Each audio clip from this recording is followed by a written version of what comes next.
गिबियाव बिएन बड' निउस चेनेलाव बयखौ बरायबाय। चेनेलाव गोदानब्ला अन्नानै चेनेलखौ साबस्क्राइब खालाम आरो खौरांखौ मोजां मोनोब्ला लाइक खालामना हो। दानिया खौरांखौ जोबजासिम फारियै खोनासंलांदो।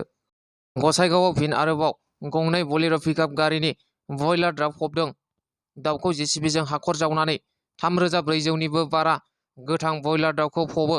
मिथिनो मोननाय बादिब्ला माखासे सम बयलार दाउ लांनायखौ बन्द' जानाय बादि नुदोंबाबो हमनो मोनबावदों सिखाव लामाजों लांनाय बयलार दाउ गारिखौ।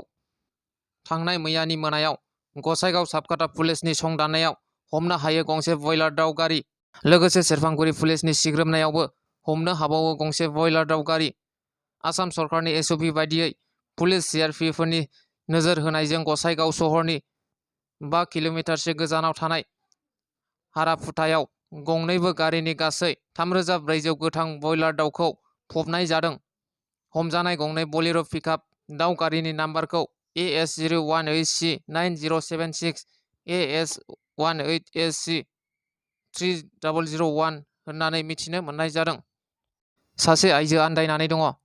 ट्रेनजों गाखोनानै थांनानै सासे आइजोआ आन्दायनानै बहा थाखो बेनि जेबो खौरां गैया। थेलाम स्टेशननिफ्राय हाथिबार थांनाय सासे बर' आइजोआ आन्दायनानै बहा थाखो फिसाजोआ बिमाखौ नागिरनानै मोनाखै।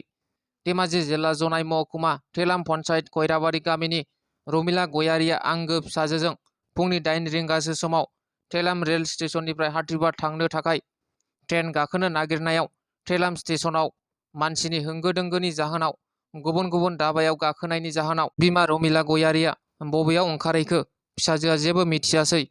मिथिनो मोननाय बादिब्ला रमिला गयारिया हाथिबाराव थांफेराखैमोन।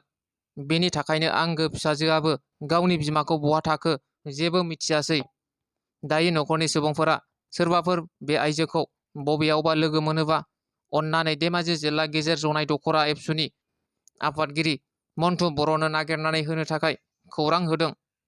बे आइजोखौ सोरबाफोर नुसनोबा खौरां हरनो खावलायहरदों। जानबुं अनजिमा 8011314732। बिटिआर सरकारनि मोनसे बाखनायथाव हाबाफारि। बिटिआर सरकारनि गियान सोरां बिथांखिनि गेजेरजों मैया बिटिआर ओनसोलनि 9,200 फरायसाफोरनो साफायाव 5,000 रांनि चेक रानदों।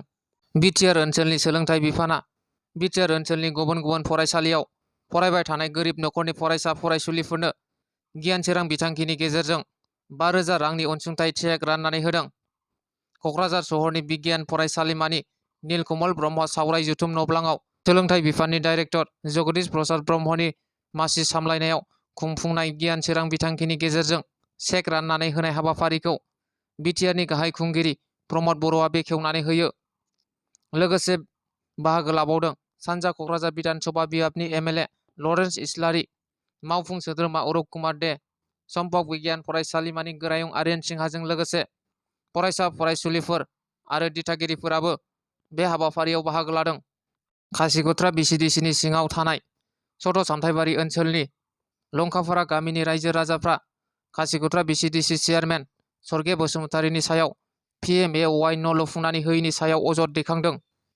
मिथिनो मोननाय बादिब्ला रायजो राजाफ्रा फोरमायनाय बादिब्ला खासिक'त्रा बिसिडिसि चेयारमेन सर्गे बसुमतारीया पिएमएवाइ न'खौ किस्ति मोननै लाखांनायनि उनावबो न'खौ लुफुंनानै होआखै आरो 5,000 रां होआब्ला जिअ'टेग खालामा होनना मिथिनो मोननाय जादों। न' मोनगिरिफोरा न'खौ थाबैनो लुफुंनानै होनांगौ होननानै दाबि दैखाङो। उदालगुरि जिल्लानि सिङाव थानाय कलबारि गामिनि रसारानि बसुमतारीया मेरबा सुबा गामिनि बिजय नार्जारीजों गोथार जुलि जानो रादाय जाबायमोन। नाथाय बे हिन्जावसाया नगाव हस्पिटालाव थांनानै नार्स खामानि मावनायखौ जुलिनि थाखाय सुथि लानो थांदोंमोन। 2 एप्रिलाव बे थांनाय समावनो कुमारिखाटा गामिनि सेंग्रा मुकुट राभाया रसारानि बसुमतारीखौ लामायावनो लानानै खारदों। रसारानि बसुमतारीनि गोथार जुलिया 10 मेआव जानो गोनांमोन। बेनिखायनो गासैबो रायजो राजाफोरा अन्नानै मुकुट राभा आरो रसारानि बसुमतारीखौ नुदोंब्ला नैबे जानबुं अनजिमायाव फोरमायहरनो थाखाय खावलायहरदों। 8822855845 आरो गुबुन मोनसेबाव 6002264306। दिनैनि खौराङा बेखिनियानो। गोजोन्थों।